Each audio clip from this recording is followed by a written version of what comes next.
Hello and welcome to the game design class for Wednesday, September 23rd. I'm going to open up the waiting room.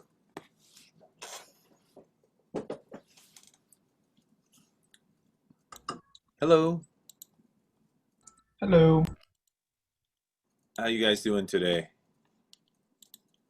I'm doing pretty good. How about you guys? Good, thanks. Doing all right.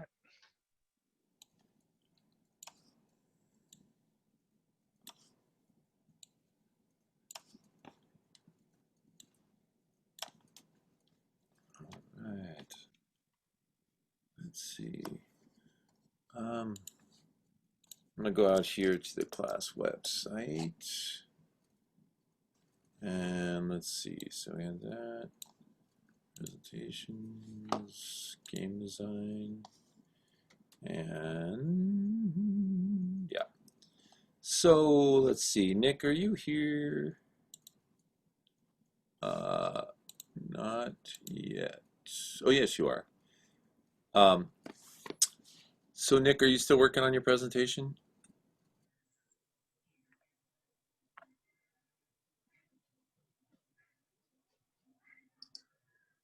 Maybe at your computer.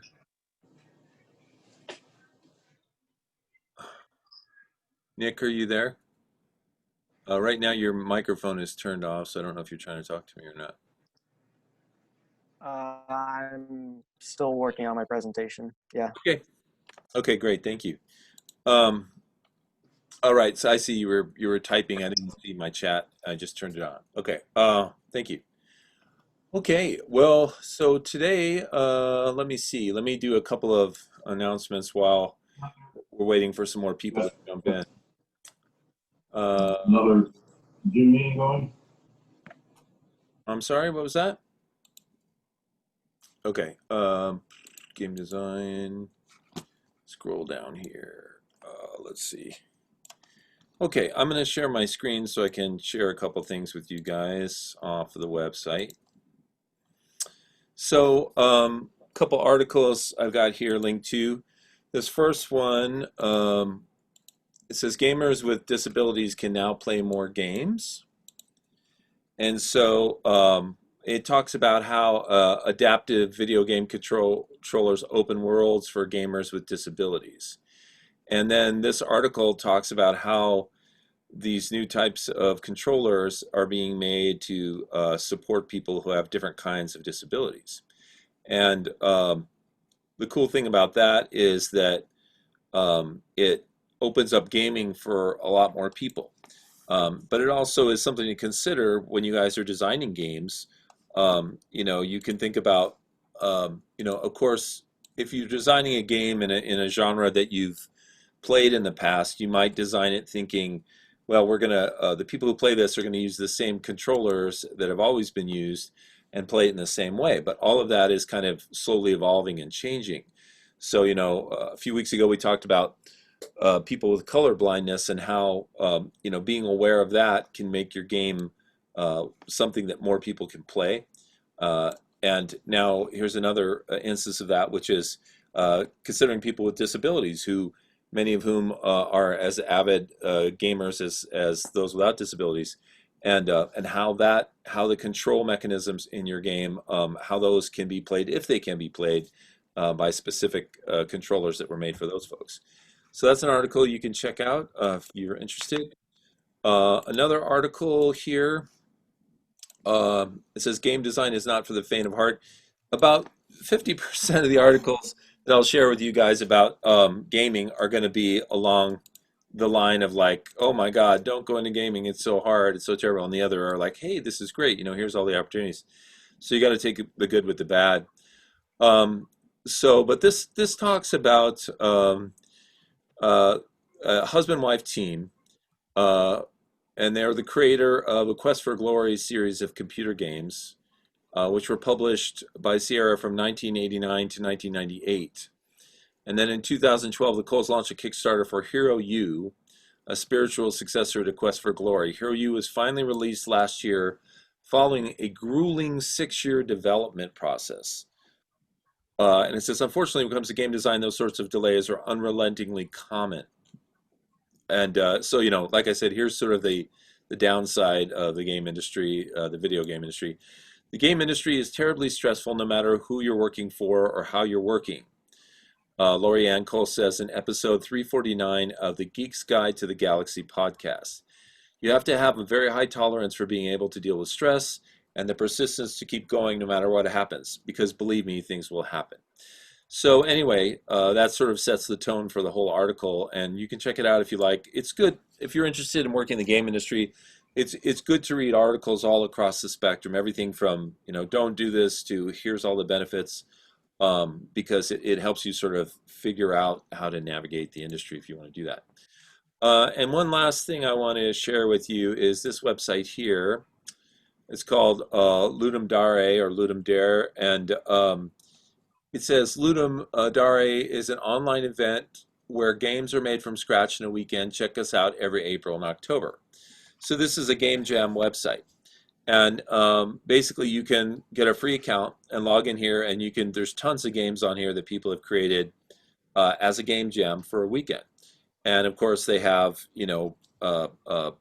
contests, and then they have winners, and they feature the best games and things like that. So it's a pretty fun system that you can use if you're interested in eventually programming games or doing art for games. You could work with some friends. You can work with collaborators online. You can just get a free account here and log in, see what's on there, see if you might want to be a part of it, and then check it out. Now, I haven't logged in like a super long time, and I don't even know what my freaking account is. I'll try it and see if it works. It very well may not. Oh my God, it worked. I'm kind of shocked. Yeah, it's been a while. But so here you go. They have one coming up. It said every April and October is when they do their events, and of course October is right around the corner. So it says Friday, October 2nd to Monday, October 5th, 2020 starts at 3 p.m. Join us for Ludum Dare 47, our second event of 2020. Follow the /news for the latest updates on the event. And so here's the rules. Here's the game hosting guide. Here's the theme. Let's see what the theme is for this semester, or this month. What is this? Let's see. Join event. I don't know. There's this whole crazy thing down here that I don't want to know about. Team leaders and solo participants, would you like to create a game? Yeah, okay. I just want to know what the freaking theme is. All right. Well, I guess I created a game area here, but I still don't know. Oh, I guess it's called Theme Slaughter Round. Would this be a good theme? So is it like, are they just voting on a theme still? Are they what? It looks like they're still like voting on a theme or something. Oh, you're Yeah, right. because dialogue was something different to the last time you visited this page. They're still voting Right. on the theme for this month. Oh, okay. Thank you guys for clearing that up. Anyway, so you guys can get a free account here. You can go in and poke around, see some of the games, see if you and maybe some of your pals want to get signed up for this event. And it could be a fun way to spend a weekend. Yeah. Yeah. Okay. I am totally down to program for anyone who wants to go there. What kind of programming do you do? Do you work in C# or something, or? Yeah, primarily C# lately. So do you work in Unity? Yes, and I've been loving the dot stack. Okay. So that's a great resource, you guys. So if one of you has a killer idea, or maybe some artwork, or maybe both, or maybe it's one person with a killer idea and one person with artwork, and you get together with Jazz and put something together. So feel free to discuss that in Discord or wherever you want to, and see if you can put something together. I'd love to see what you guys do if you do get involved in it. Yeah, put it in general chat so we can all see. Yeah, that'd be cool too. Okay, so today we're going to look at what you've got. Don't freak out if you didn't make something super polished and great. We just want to get you, move everybody forward to the point where we, got some kind of prototype so we can move on and polish it up even more. So who would like to be the first person to talk about their game and show us some examples of it? first political prisoner to be executed in front of the nation. I can go ahead and show something here. Let me just, can I? Yes, I just need to move which screen you guys are on. There we go. Excellent. Okay. All right. So now, we will come over here.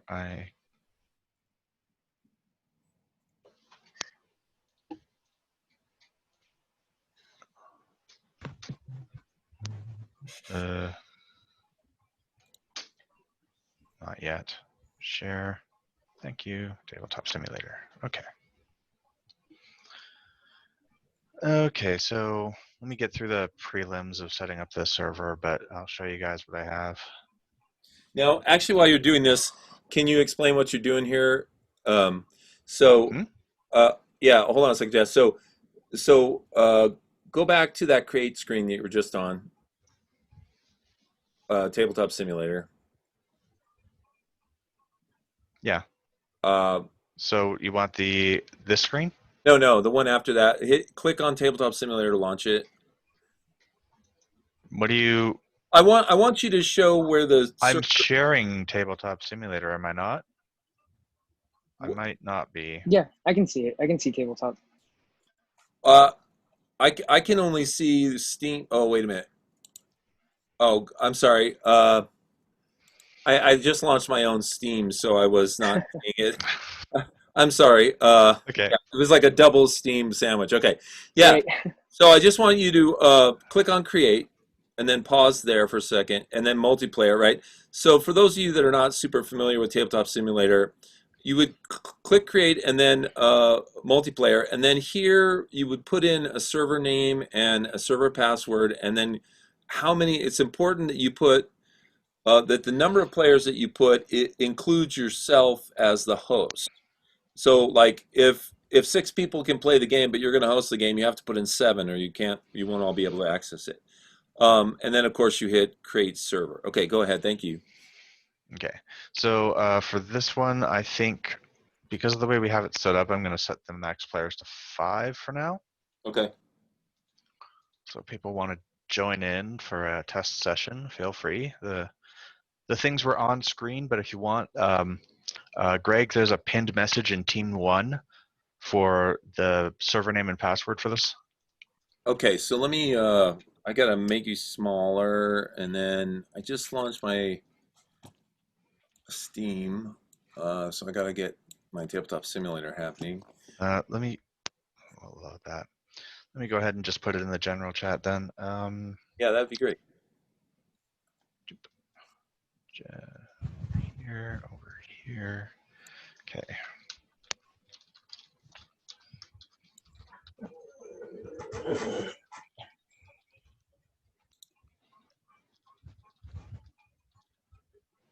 Okay. Yeah, it's weird. Zoom has taken over my whole screen, and I can't even get to my damn tabletop simulator. Oh, that's unfortunate. Yeah. So I'm gonna have to mess around here for a second, but just give me 1 second. Let's see. So I'm in Steam. Okay, here is Steam, and then I just get this stupid little window. I don't get my whole window. Let's see. View library. How about library? There we go. Okay, cool. I can launch Tabletop Simulator.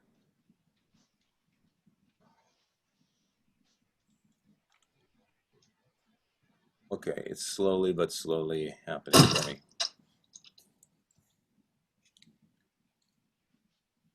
Okay.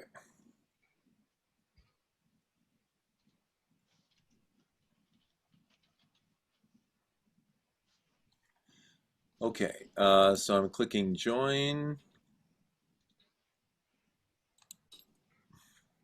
And then I'm tabbing out of here so I can see Zoom. If we have somebody else who wants to join, this would probably work better with 3 or possibly 4. Okay. Did We you? were trying it out and we haven't really built it to be just a 2-player game. Can you put it in the can you put the login info in the general chat in Zoom? Yeah. Oh wait, what's this? Fluid mind is colored white. Let's see. Okay. I was hoping maybe that was the password in Oh, there, but let me. well, I How think am I gonna do this? I need to open. Oh, there it is. Okay. I think fluid mind is the server, right? Chat. It is the server. Fluid, Password is something else, and the E, first E and else is capitalized. and the S is capitalized too. No, Oh, no. something, and then the capital E, and then else, and then okay. Okay, it's trying to. I can't see how to open chat from the screen share. Oh, it's okay. Oh, I got in. okay. So I'll just choose red. Okie dokie. All right, so if you want to zoom in on the cards in the center here, Okay. essentially this deck is going to be our identities. The mercenary leaders are out for particular types of missions to establish names for themselves. So we all get one of these. We will, hang on, deal. Now what you'll see when you look at it, and particularly if you hover over it and push Alt or hold Alt, so you get a big view, you'll see these three different types of symbols and the numbers under them representing your the victory count that you're after. Okay. And okay, go ahead. um, those are generally types of missions that are available during the game as you're collecting them through GigNet. And yes, I do realize that the cards buttons could use a different color per deck. I just didn't get around to it yesterday, so. Okay. Because I know that's probably going to be one of the main criticisms is they look so much alike. How do I know one from the other? Well, All right. Right. Got it. okay, so now that we all have our identities, we're going to be going after particular kinds of missions. And we were discussing this a little earlier. We want a mission selection pool. So what this allows is players to track and also display who is going after what. Oh, this was not shuffled. Who's going after what types, and how to potentially foil their efforts. So your goal is to complete your missions and before everybody else, so you're going to stop them. Right. Okay. So we've got 4 players. I was suggesting missions plus, or number of players plus 2 is fine. And from here, you get to figure out, okay, well, what mission do I want to go for? What can I possibly afford? Well, now you're like, okay, well, I've got these opportunities in front of me that the world is presenting. Let's see who is available. So you log into ArmsNet and you push the button, and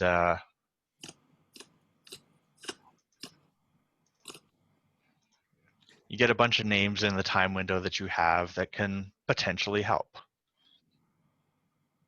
So in your hand, you now have things that, oh, that deck was also not shuffled. That's okay.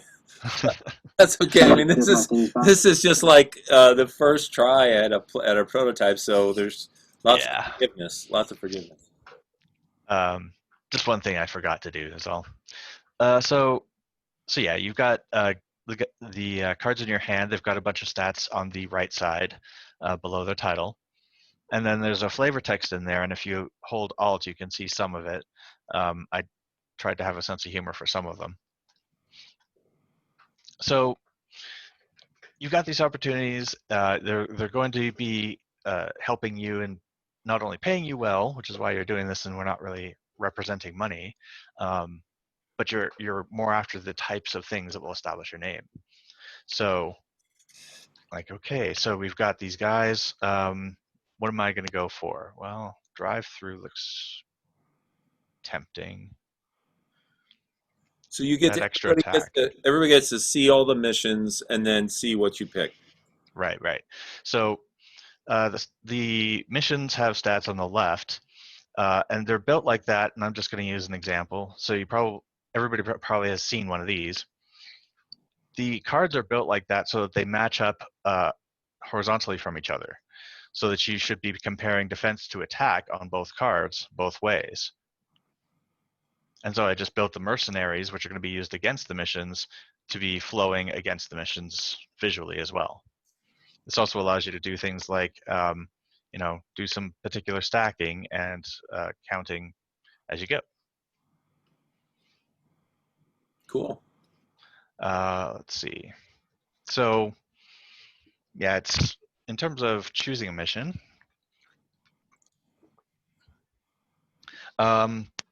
So the stats on the mission are your targets. You have to meet or beat those targets with the cards in your hand if you choose the mission. The only target that is a soft target is the popularity. That's the green one on the bottom. Looks like 3 people next to it for people who have color blindness. I did actually go through and use color oracle on these, so you should even the stealth symbol should be visible to everybody. Stealth is the purple one right above popularity, and then there's defense right above that, and attack right above that. So those are meter beat stats. So for example, this steal a prototype power armor here, I have to have 8 attack, I have to have 8 defense, because we don't want to blow up the power armor. So we're not attacking it. It has no defense. We have to survive its weapon. So we have to have 8 defense. We have to have 8 popularity and 8 stealth as well.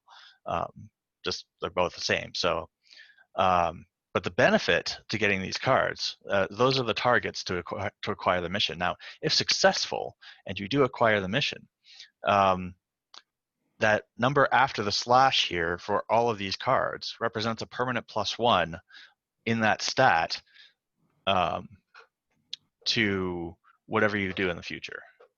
So this is kind of a progressively, okay, the missions start getting easier and easier, and then you can start seeing people go for missions and just gung-ho, and it'll be a little bit easier to reserve your cards for attacking them. So do you get dealt additional cards at any time, or do you have to completely accomplish the mission with the cards in your hand?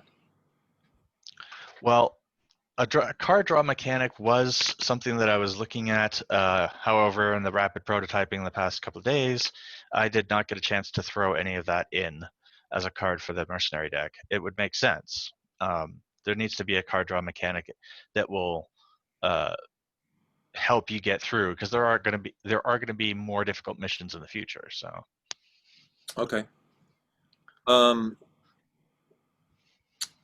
Well, I mean, everything is looking really great so far, and it's easy to critique things at a prototype level because they're not done. Right. But it looks like you've got really solid, fun ideas, and they're interesting and cool, and you seem to be resolving problems as they come up. Like the one we just talked about. So, I think you're doing great here in regards to this game. Cool. Thanks. I do have one idea which you can consider, which is if each one of us players is going to be accomplishing our own mission and then tracking other people, I wonder if you might, and you may have already considered this, I wonder if we could each have something like a little player mat where we could, it would designate, player 1, player 2, player 3, player 4, and then maybe there would be an extra set of cards or something, and we could put a card on our player mat which corresponds to the mission that each other person is trying to accomplish. And that way it would be easy for us to keep track of what everybody's trying to do, unless part of the mechanic of your game is that you want us to keep it all in our head. No. The idea was that there are going to be player pawns.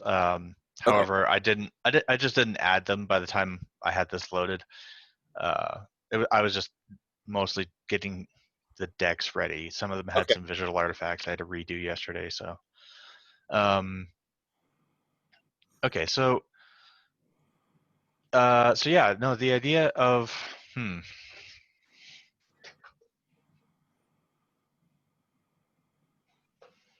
Sorry, go over that one more time. Okay, so what I was saying was,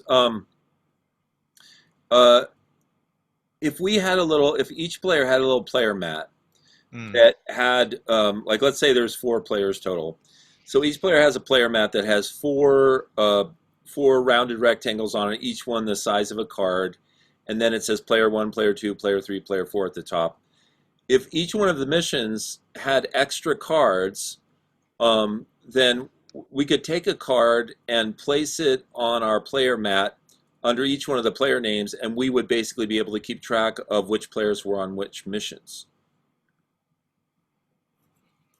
that's potentially true. However, the flip side of that is that none of these missions are exclusive. So if 2 mercenary teams show up, I've already developed tie-breaking mechanics for who actually finishes the mission. But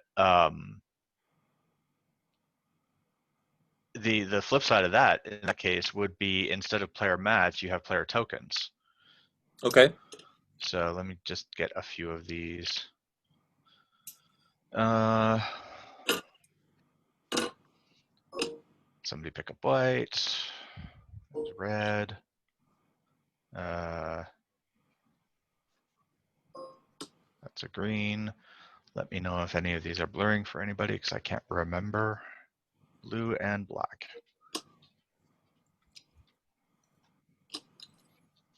I'll take up black. Why not? Actually, no.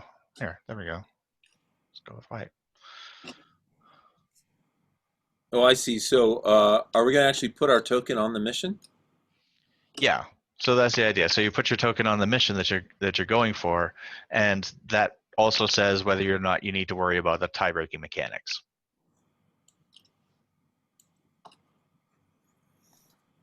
Okay, and so potentially more than one person can be on a mission at a time? Yes. Okay.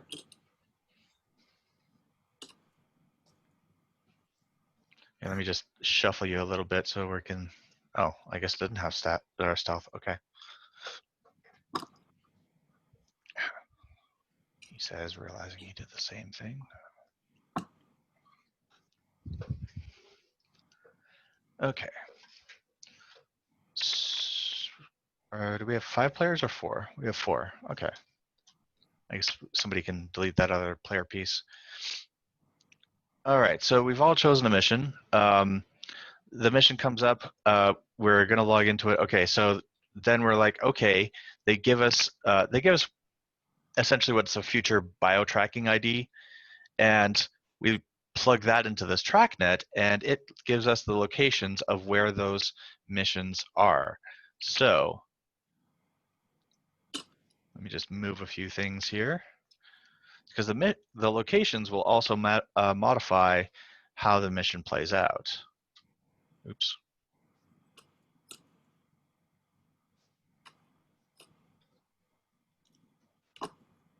Oops. So let's see. Whoever's blue got kind of a difficult terrain. Red and brown here might not even be able to do this defense requirement, but we'll see. Okay, so now that we've got all of our cards together, who's doing what, we're gonna play out our hands. I don't really have a cost mechanic built into these yet. I don't know if we need them. Given the numbers and how I've been tweaking the scales, it's pretty close of whether you can complete a mission or not.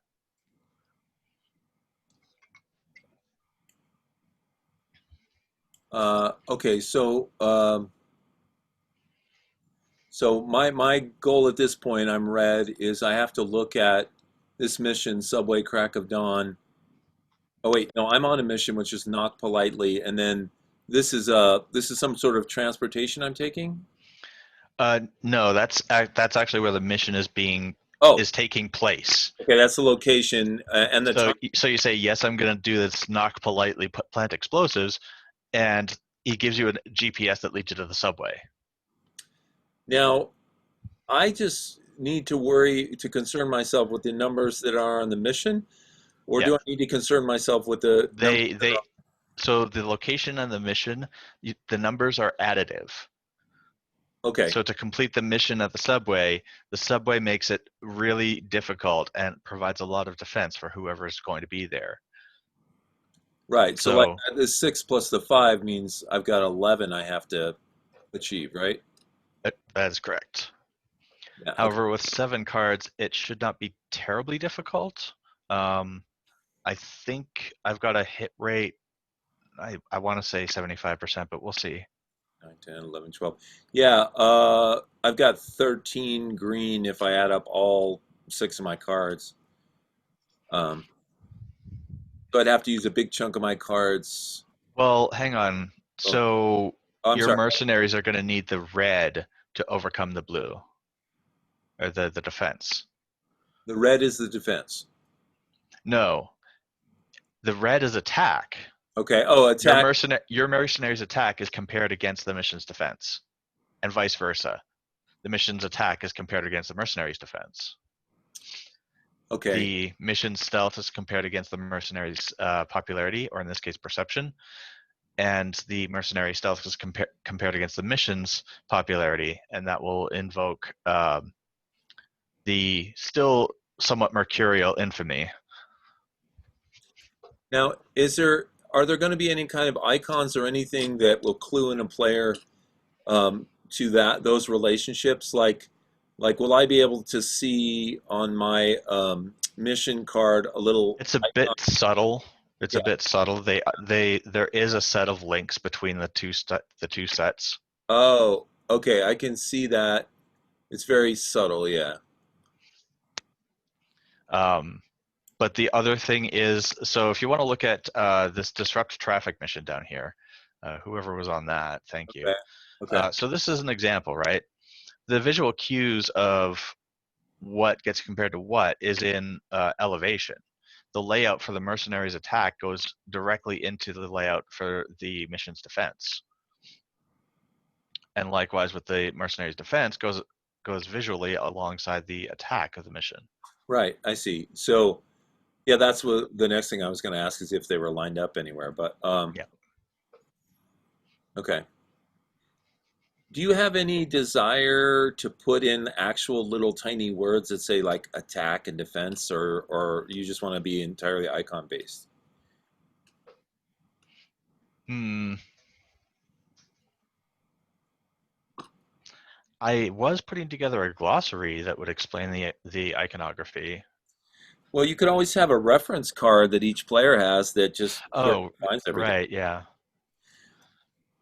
Yeah, I was gathering the glossary, and I realized I would have to make that onto a card. So yeah, I will do that. There will be, you know, a rules card and a glossary card and a probably a few others. I'm not sure. Now, eh, I'm asking this question even though I think I know the answer already, but is there any way that there could be a board for this game, or are the constructions of the cards too unique and different that a board wouldn't be any use? I kind of appreciate the expansion possibility of cards over boards. Okay. And while I appreciate Arkham Horror, I don't believe that board expansions are necessarily a good thing. Okay. Yeah.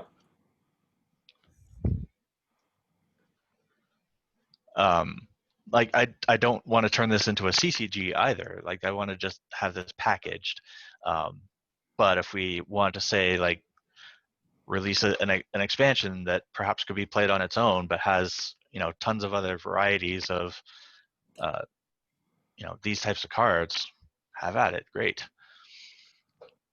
But if they all follow a similar design principle, then they're all compatible, basically.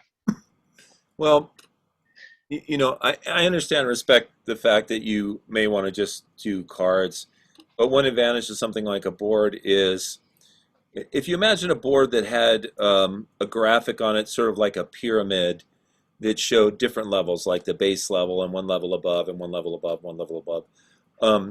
I just wonder if you couldn't take, excuse me, take cards and stack them on a lower level and achieve that mission, and then uh, move up to the next level and achieve that mission. I wonder if it wouldn't be some sort of a visual, um, sort of communicate visually that you're moving forward in your mission, or that you've achieved one level and now you're moving on the second and the third. You know what I'm saying? Mm, somewhat. Okay. I can appreciate the tiered approach and obviously structuring in more gradients into the difficulty than what you're seeing here. I can appreciate that. Would be a bit more work, and what we can do is incorporate / design a tier-based mechanism. In the cards or on the board? Either or. Okay. But if you're on the if it's on the cards, it lets you do a few more funky things. Hmm. Well, I think back to this game that some students designed. It was a pretty cool idea. Um, you were basically in a high rise, and so the board was just really long and thin, like a skyscraper. And you started on the first floor, and you were just working your way up through the floors. And their game was really cool. The only thing you could fight with were office supplies. So you were fighting with like staples and paper clips and stuff like that. But obviously, when you conquered one level, you moved your characters up to the next level, and it gave this visual sense of achievement, but also it shows you where you're positioned relative to other people. Like, oh my God, he's up on the Oh, third floor, I'm on the first. right. So part of what happens when we're going through this, like there's going to be a visual indicator currently built in. When I say somebody wins the mission, this is kind of like a trick-taking game. So if blue ends up finishing the mission, and I don't know, have you counted? You probably win this, right? Yeah. Okay. So blue is actually going to take this card and put it over by his area, and now he has one card of whatever type that is. Okay. So that's the visual progression. Like you can see what missions they're choosing. You can see what missions they're gathering. Sometimes it's a bum draw, but with number of players plus two, you're unlikely to not get something you want.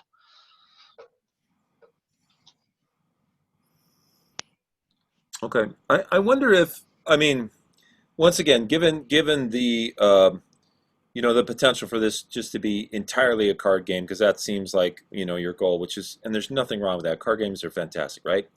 But I keep thinking of sometimes if you have a mechanism like a card, you can sometimes be asking that card to do too much work.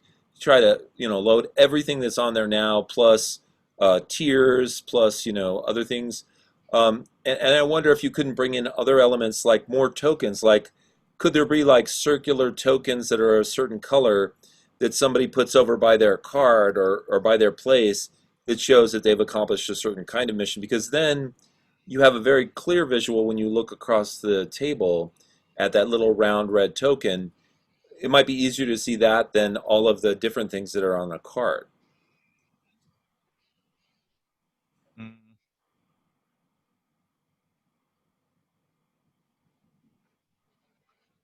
So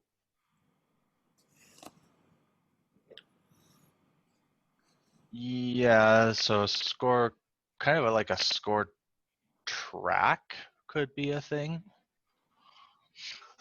Okay. So you'd have, let's see, I know no, not that. No, there's something in here. We want, Let's just do one of these, and we want a token. Oh, that's not exactly what we want. Okay. But yeah, no, I'm sure we can have something here for that. Now, another possibility, if you just want to stay in the card realm, is just another set of cards that serve as those scoring tokens. They could even be different sizes or different colors, but it's clear when you pull one of those cards from a deck that you've had a certain sort of achievement. Hmm. So you're saying the missions as their own trophies are, that should be face up.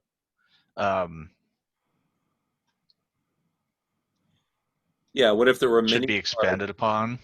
Yeah, what if there were mini cards that you got to take that were really clear in their visuals, like one was completely red, or it had a trophy on it and was red, and you got to stick that over in your place, and you knew that in order to win the game, somebody needed a red trophy, a green trophy, and a blue trophy. You could easily see where everybody is in their progression. Hmm.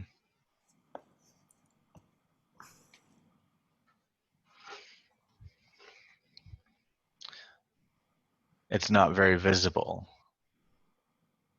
Okay.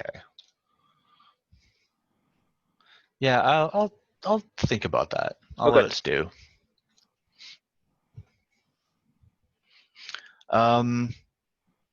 So essentially, yes. So once people have figured out whether they meet the requirements or not, and I haven't done any of that, they're awarded their mission. So, and then we have tiebreakers, like what happened here. So you two are basically going to play out your hands, and we're going to see, who's doing better at the mission. They will be awarded the mission once we're done with that. Okay, so what I should do at this point is stack up my cards, cards that total up and beat these numbers, right? Right. Well, that plus the location. Oh, okay. Right. That defense is going to be kind of difficult to get. Right. Let's see. So I need attacks that. So I need attacks that are 11 or greater. Yes. Okay. So let's see. That's 10, 11, 12. Okay. So I can stack these guys.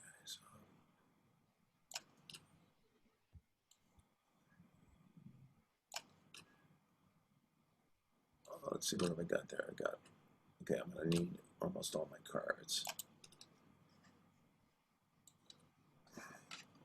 Okay, that's going to get me in the door from an attack perspective, and the defense doesn't matter to me. And then what are the bottom two, the purple and the green? The purples are stealth, and the green is popularity, or in the mercenaries' case, perception. Now, I have numbers that beat all of those, so since all my numbers added up here beat all these numbers, then I've achieved the mission, right? Well, you're a candidate for achieving the mission. There's another person who was on that mission as well, and their cards are above yours. Oh, that black person? Yes. Well, I'm gonna kill them. Sorry. You are victorious. Isn't this like Road Warrior kind of card game? So what we can do, what we also do is, so we're going to total up, how much you're beating the mission total by, right? So what's your total for defense? The mission has 6 attack. So the mission has 6 attack, and my defense is this top green layer, right? Yep. So it is 16. 6, 10, 6, 14, 16, yes. Okay. And who's the black person, the black dude? I am. Okay. So what's your defense total? 8. Okay. You are beating it by 2. He is beating it by 10. All right, so then you move on to the defense. So it's got 11. What's your attack totals? My attack total is 12. Okay, so you're beating it Also by 12. 11, and you're beating it by 6. Okay, so then you do the same one for the next stat. Target is 2. What's your popularity? Popularity is purple, right? Yep. Okay. 2 times 5 is 10. Okay, so you're beating it by 19, and 8. No, you have 10, don't you? Well, because you're going with the green for the Oh, I thought it was the purple. no, you're totaling the green row to go against stealth. Oh, I'm sorry. So I'm totaling green right now? Yes. So 6, 7, 8, 9. So I've got 9. Okay, by 20. And the other one? I think we're both at 10 for the purple. So Well, hang on. I got 8. 8. Okay, so by 12, 20 and 12. And then it just comes down to the stealth, and I think he beats you. So target is 8. You got 10, so beating it by 14. And I think that's just going to go to Greg. Congrats. Wherever Greg is. I'm over Oh, here. he's sitting over there.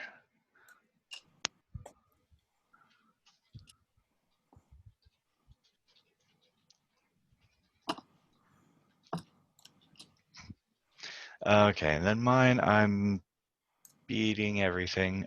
So the other thing is, I haven't mentioned it. There's a couple of debuff cards in the mix. I know I don't have them. They're probably at the bottom here. But when they come up, we'll explain how that's used in the mission play. I'm kind of thinking, I'm not sure I want that PvP element to run, so still experimental. Okay. But let's go ahead and shuffle these. I will take my mission, and we will go on to the next round. So if you guys want to draw your hand size up to 7, I'm just going to go ahead and It's this grab. middle deck right here? Uh-huh. Okay.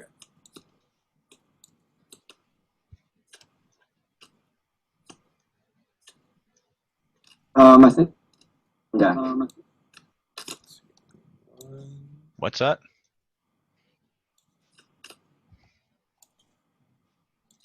I think I'm drawing from the wrong deck. Okay, so the backs of them should say Gignet. The fronts of them should look like this.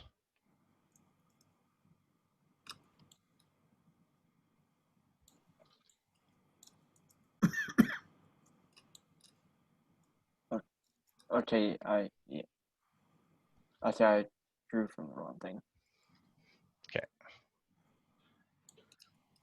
No problem. Just set all the cards back and reshuffle. So what does it look like on the back here? Oops. Ah, yeah, those are missions.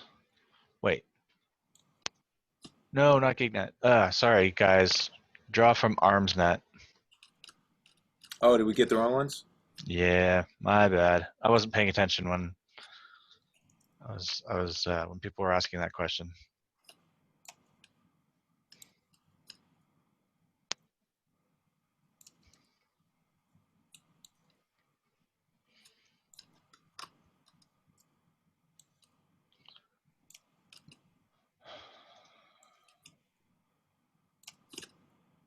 Whoops. Didn't mean to do that.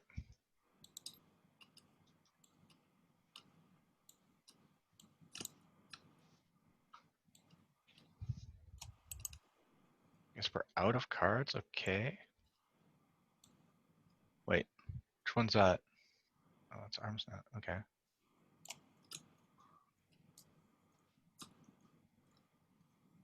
Is everybody returning their cards? What's going on here?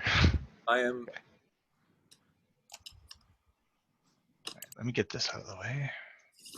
So we take them from TrackNet form? No. So our hands are Our hands are going to come exclusively from ArmsNet. This one here. Okay. Yeah. Okay, 1, 2.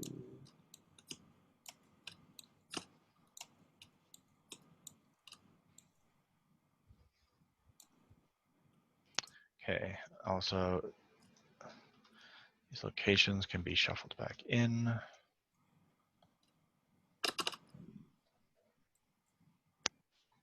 One, 2, 3, 4, 5, 7.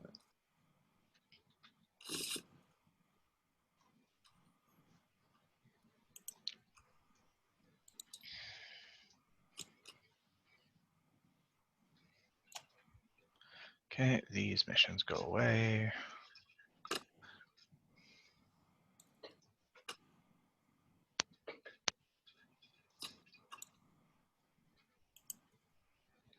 All right, and new set of missions.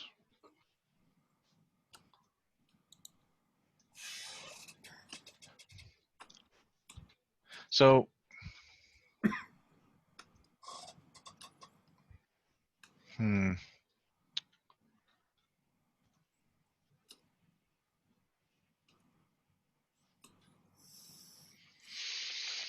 So what are the- each new round, there's 6 missions. for a 4-player game. Okay. Okay. At least currently. Okay, so everyone got one except for the person who lost the tie. Okay, so I was thinking maybe reducing the hand size, but since it's either, you know, a make or break sort of thing, I'm not sure how close to bring that edge, you know? I wouldn't reduce the hand size. We're barely No? making it in some. Okay. So now we just pick. We just pick where we want to put our guy. Yep. And don't forget that those who have a mission have a permanent +2, whatever the stat was. Oh, okay. +1. Okay.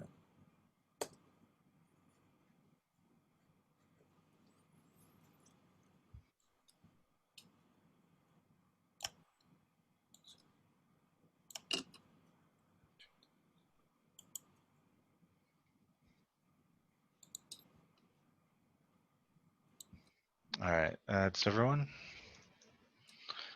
so he's gonna go away. Oops.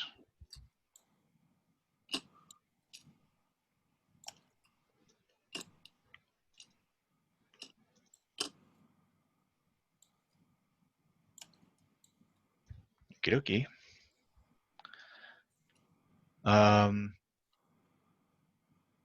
So yeah, it's pretty sure we're all going to be able to accomplish our missions again. We have to, of course, draw our locations.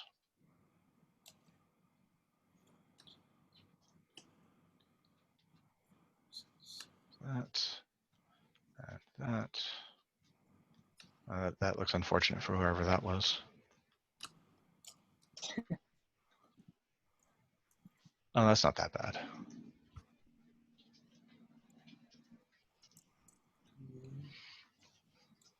All right, and it's a new round, so player hand, and I'm pretty sure everyone will get a mission.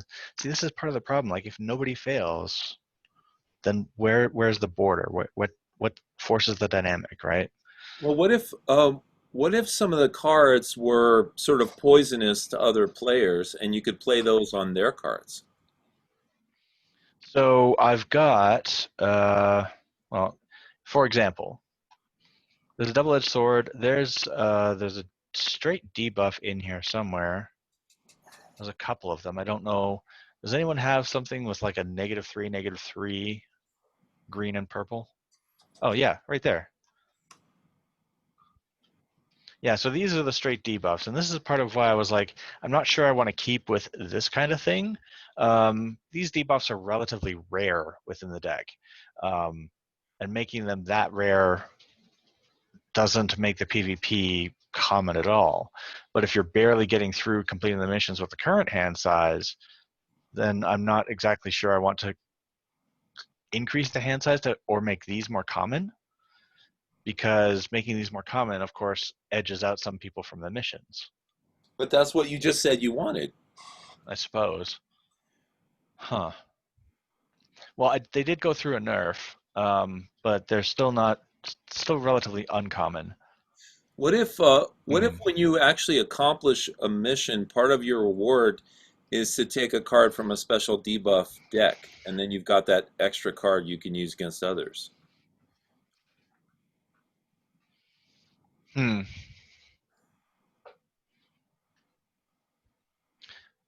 So, okay, all right, yeah, I know. I can see dynamics emerging out of that. Trick is you don't want to make them super powerful, but you do want to make them a threat. So I'll have to figure out those debuffs. As they currently sit, for most people, just barely getting their hand through, like a -3 on attack and defense might be a mission failure for them. But at the same time, maybe they'll take infamy from a -4 stealth, even though they really needed the attack.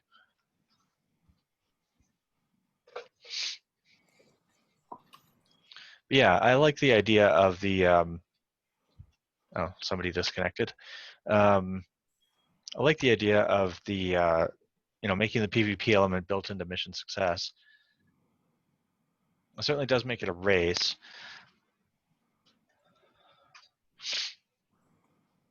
It also means certain people can be tripped up. Yeah, okay. Yeah, maybe we'll go with that. We'll take the debuffs out of the mercenary deck and put them somewhere else. Yeah, but you're demonstrating exactly where I wanted you to be, which is at the prototype level where you can figure these things out because you're actually playing the game. Yeah. Now, let me pause you for just a second and check in with the other students. So, is anybody else at a point where they can show us some type of prototype? Team 2 is ready. Okay.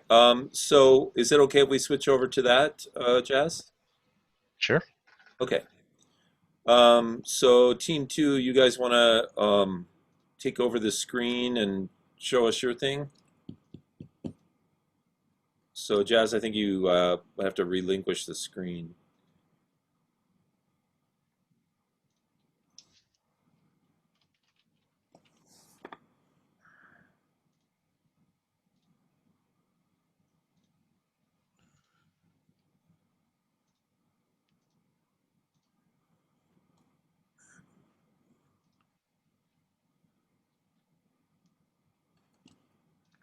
Okay. Tabletop simulator down here. Okay. All right, let's see. Join.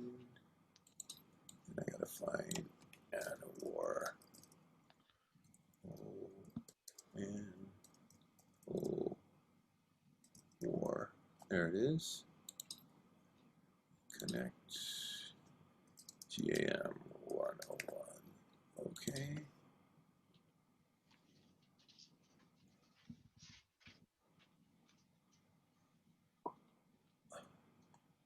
Okay. Somebody red on it. All right. I guess I'll be purple. Well, let's see. How many people can play this? 2? We currently have it set up for 2 players. Okay, so I won't play. I'll just watch it.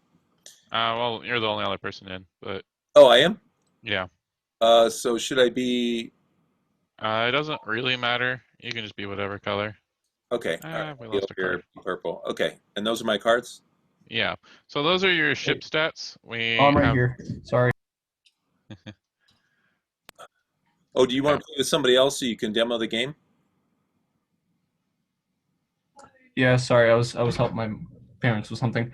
No, it's okay. I can jump out and just watch, or you can take these cards over to you. Why don't you join the game and you can have these cards?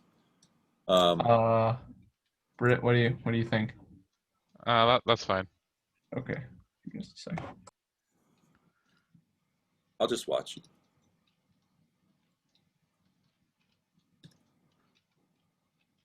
Now, how did you guys, did you create those models? I found them on the Steam Workshop. We'll probably be replacing them eventually, but they're just kind of placeholders for now. Your map's looking great. Thanks. So cool. Yeah. So basics of Man of War is that you have a fleet of ships. Currently, we're set it up at the 5 ships with 5 different types. This is just the basic game. And you're trying to eliminate your opponent's ships as well as capture the islands, because the islands will generate buffs for you throughout the game. If you can see the cards, each ship has their own set of cards. I didn't rotate it. It has all of their stats on it.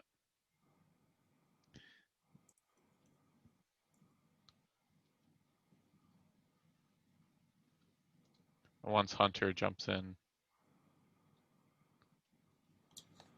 Yeah, I think I'm gonna jump out so I can just watch. It's booting up. I just want to watch your video. I need to see. Yes.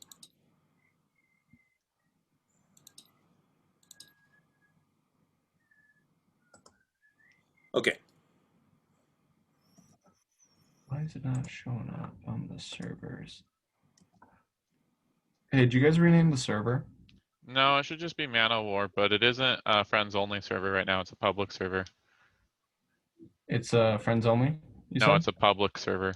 Okay, it's not loading on my screen. Why is it not doing that? Yeah, I'm not seeing you online as a friend on the friends list either. There it is, I think. What was the password? Game 101 with a capital G. So GAM 101.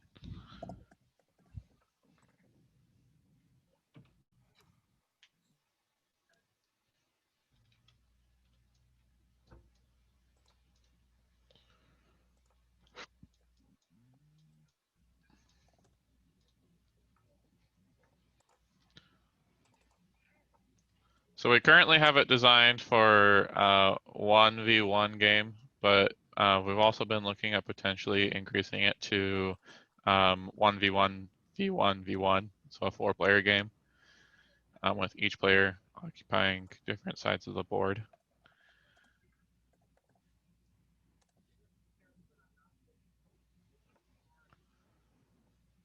It said failed to connect. I wonder.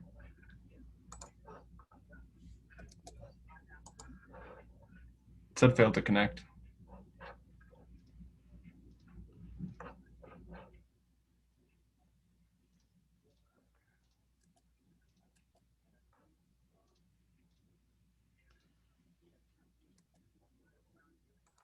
All right, I switched it over to friends only. Maybe that'll make it a little bit easier. Okay.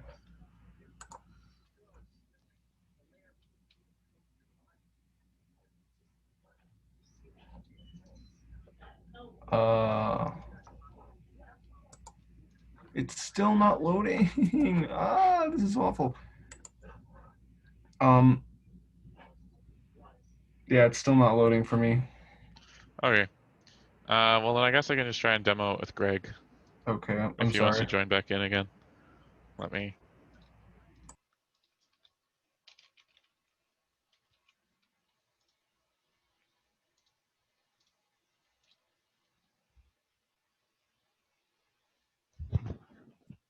Are your resources loaded from your local disk or are they online? They're all through the cloud.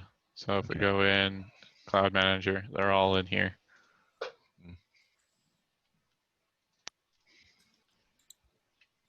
Okay. Join Man of War. There it is. Connect. GAM. Do you have to switch it back so it's not friends anymore? Yeah, I did. Okay. All right. I'm trying to join right now. Okay. I'm there. So you want me to be, you're red, so I should be blue? Mm-hmm. Okay. I'm there. Yeah. Okay. So we decide who goes first.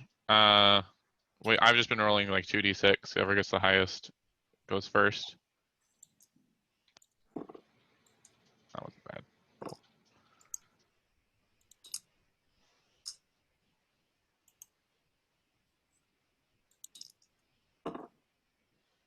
I got an Alright. Yep, so you beat my 5. Okay. So what we're gonna do is we're gonna take turns setting up our ships on the board. They can only be set up within the first 3 grids from your side of the board. So 1, 2, 3. They can only be set up within that square, that space. And of course, they're in squares. They're not on lines, right? Mm-hmm.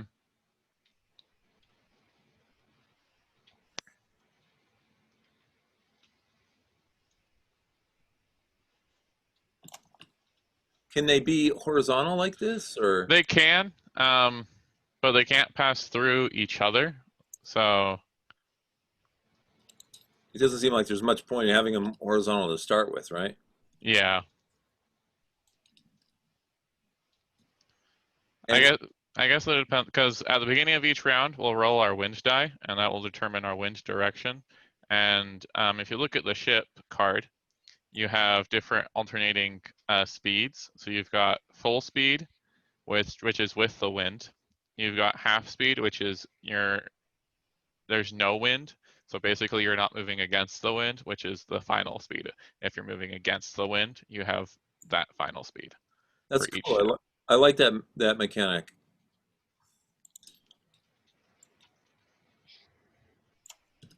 All right. So since you went first, since you got the first roll, you'll be the one to roll the wind die first, and then that'll set us up for the direction. And then you'll move one of your ships that hasn't moved yet for the turn, and then you can perform any attacks or any capturing of islands that you want. And then it'll be my turn to move my ship and perform any attack or capturing of islands that I want. You have So to be within the green zone for the island to capture the island and receive bonuses from the island. So you have me rolling a wind die. Oh, and there it shows 1 through 6, no wind, and so on and so forth, right? Yeah, 1 and 6, no wind. 2 is north, 3 is south, 4 is east, and 5 is west. And then here's the compass, but I can't really see it very well. Which way is north? Up here? North is pointing towards you. Okay. South is pointing towards me. So west is to my left. So west is this side. East is that side. Now, you might consider putting something like just really on the map here, like a big N over here, a big W, a big. Yeah, so we had it on the previous map, which I actually made the backs of the cards. So if you look at the back of the card, that used to be our previous map, and it had a north, south, west, east. Oh, I see. Yeah. Okay. Yeah, I think that might be helpful. Okay, so I'm going to roll the wind die. And the survey says the 1, which means what? No wind? No wind. Okay, So so you'll choose a ship that hasn't moved this turn, and you can move it. It's no wind speed, so it's half speed forward. You can turn them. We haven't really figured out how to turn them on the grid 100%. What we've been discussing is how, so you have your front, and then you want to move your front towards your destination, 1 tile at a time. I see. So you would basically angle it 1 tile at a time, kind of thing? Mm-hmm. I see. And that's each turn 1 tile? Yeah, so that's each movement. You have to spend 1 movement per tile. Now, are we eventually going to get pictures on the cards that represent the ships? That is what the right-hand side is for. The right-hand side of the card that's blank. Yeah, that's supposed Okay. to have a ship image on it. Right, so you might have to help me out. So like, All of your ships should be named. Oh, they are, if I roll over them. Okay, great. Yeah. Okay, so now I'm going to roll a dice for my move, for how far I can move or not?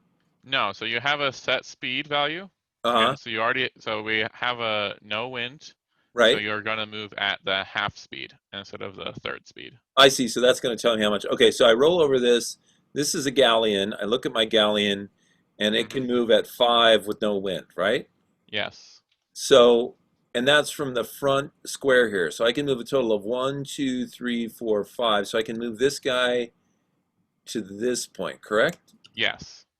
All right, now that's close enough that I can then do some kind of capturing of this island. But that's not an island. The islands are circled in the green. Oh no! I thought that's a mold stain or something. What is that? Is that just rocks? I think that the Those are what we're rocks. planning on doing those is rocks, like little boulders that can obscure line of sight that you can't move through. But for the basic game, I've just been ignoring them. Okay, so the island is actually these green things here. With the X's on them. And you have to be within the green area to capture the island. Okay, well I'll say that's my turn, and now you can go. All right. So I'm gonna move my my brigantine forward. It can do 2. I'll go 1, 2, and I'm gonna attempt to capture this island. So in order to capture an island, you roll the attack die of the ship. So the brigantine has an attack of 3, Uh-huh. and the total that you get has to be higher than the number of islands on the map when you're capturing an uncaptured island. So I'm not contesting, so I have to roll higher than 3. Uh-huh. And these aren't going to be d6s at the end. So they'll say at the bottom, I got a 2, which is 0, a 5, which is 2, and a 4, which is 1. So that totals up to 3. So that means I captured that island. I can go ahead and put my marker on that. Since I have captured that island, at the beginning of the round, any of my ships that are within that green area, I can heal them 1 point of damage. You can heal them 1 point of damage. Mhm. Okay. Now, can you go back to where you just rolled those dice and you subtracted like the number 3 from each number? Why was that? Yeah. So with a health of 10, we didn't want to use the d6s and have really, really high health stats. And so most war games are on a value of 0, 1, and 2 on 6-sided dice. I was thinking of bumping it up to 0, 1, 2, and 3. So having like 1 and 6 be a 0 and a 3, and then having the other values be 1s and 2s. I see. Okay. So now your turn is complete? And then that'll bring it to your turn. Okay, so now this is a frigate, and it moves at 8, which is pretty awesome. But I only need to move like just a little to get to this island, right? And then I'm going to try to capture the island. My frigate, it's not listed on here. It's just So the attack is, you'll roll the number of attack dice equal to your attack value on the card, or you can hover over the ships. I'm slowly working that in. It'll say attack 5. Okay, so I have to roll 5 dice. And if your total of the 5 dice is greater than the number of islands on the map, so in this case 3, you will capture that island. Okay.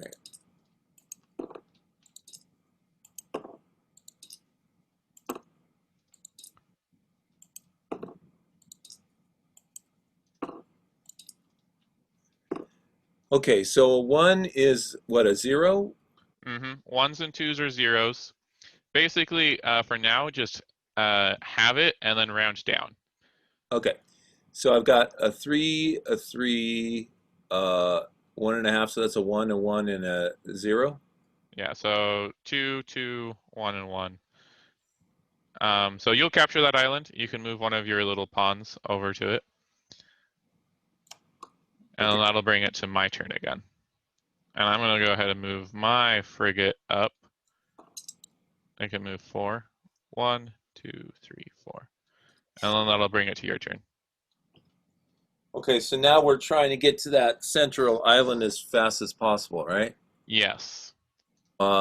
Because once you have all the islands captured in the game, then it's all about attacking other people and getting... Yeah, and keeping control of the islands. So if I moved up to your island over in the far, over in your corner, then I could try and capture that island from you. So I can do things like, load up my ships around a captured island to help protect that island? Because if I cannot move through your ships or my ships, So if your ships are completely around your island, I can't get to it to capture it. So I can form blockades. You could. Okay, and then of course, if I'm in this green area, I get healed. So if you're attacking me, I can heal. Mm-hmm. So it makes sense to surround captured islands with your ships. Yeah. Um, okay, and then what are the victory conditions? When your opponent's fleet is destroyed. Okay, so that's the goal is now what advantage is there other than the healing aspect of islands? For now, that's it. So what we're planning on adding to the game is we're planning on adding equipment cards. So let me take a step back real quick. Each of these ships has a point value. It is listed on the card in the lower right corner. And these fleets are comprised of a 300 point value fleet.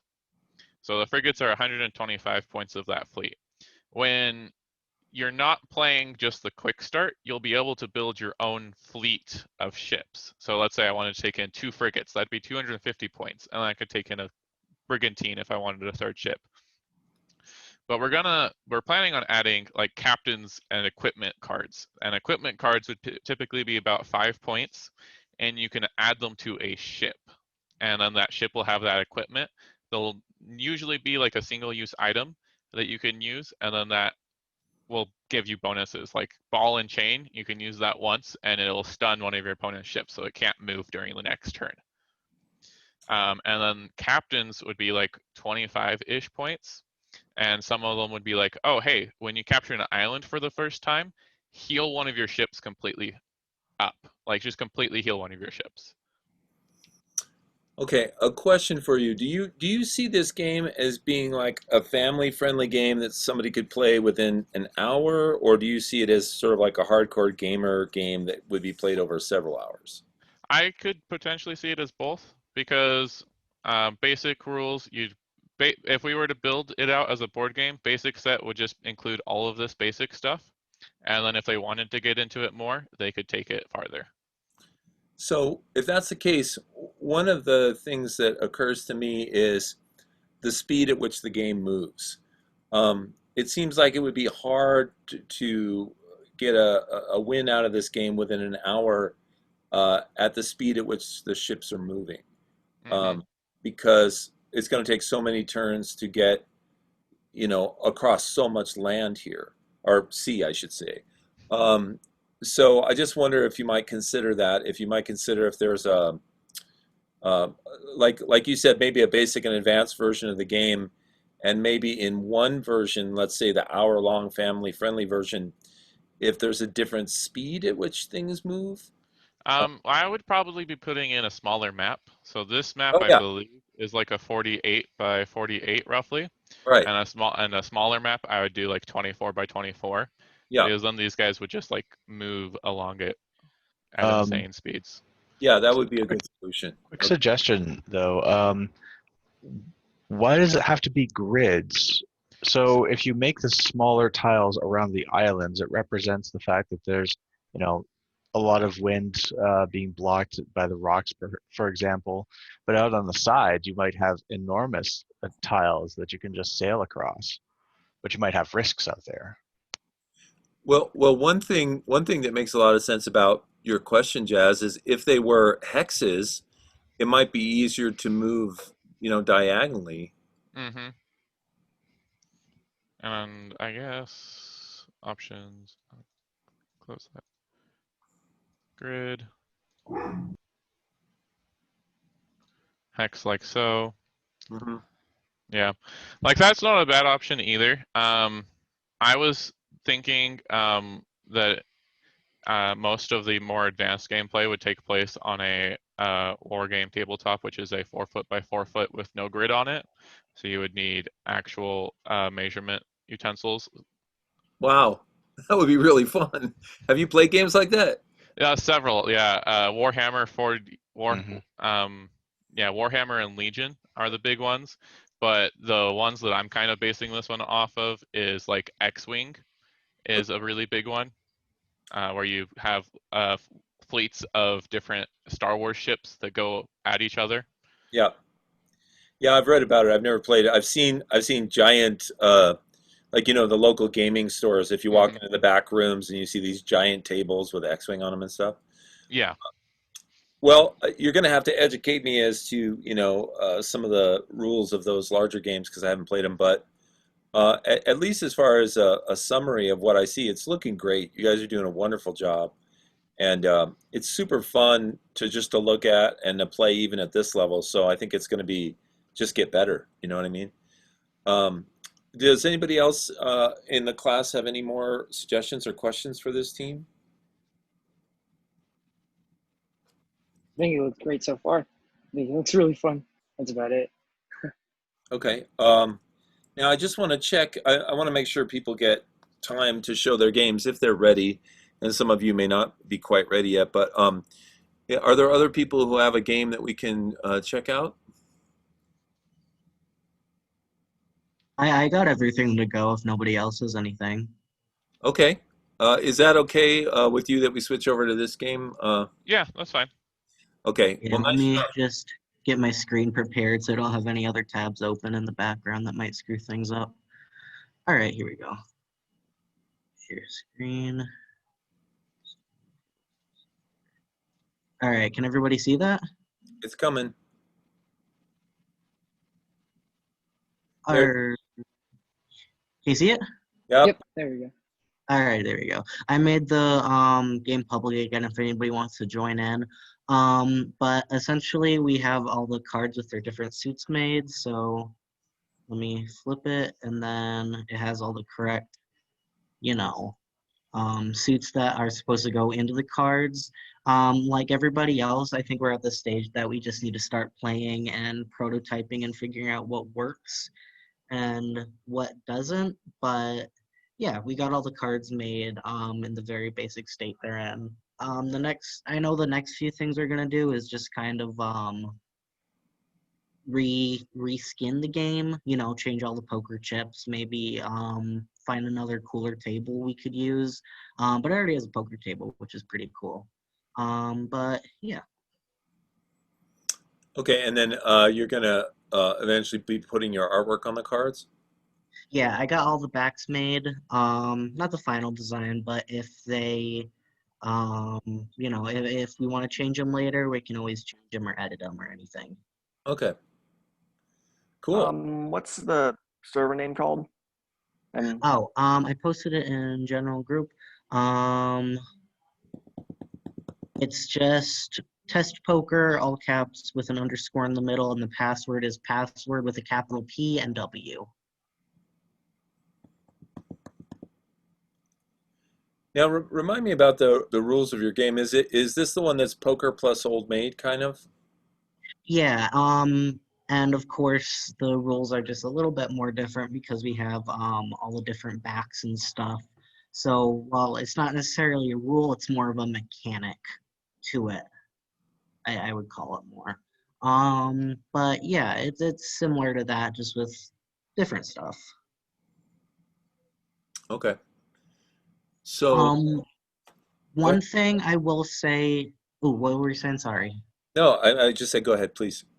Oh, one thing I would say is everybody that works with their games, definitely look at all of these because you can turn off stuff like table flips so nobody flips a table in the middle of the game just to make stuff easy if you even like go into a public game or something like that. Make sure you look at all your options. You can even change the lighting in a game and stuff. Like as you can see, I edited it a little bit, which is cool, but definitely look at all that stuff when you're creating your game because it can help stuff go a little bit smoother. Okay, good advice. Thank you. Yeah, Yeah. other things I've noticed you can do. You can even go in and you can change how many people can sit around a table. You can even change where they're sitting. Oh yeah, you can. Since I'm the game master, essentially, I can change people's colors if I want to. See, I can move Moose over here. Um, so yeah, I would like if I was playing a game, I'd probably if for a game like this, you can actually change your own color if you're the admin and change it to the black game cards. So you can actually see all the different cards and stuff. So if you were like the dealer or something, you could make sure that you're dealing stuff correctly, have all the right cards and stuff, or just watch over the game in general.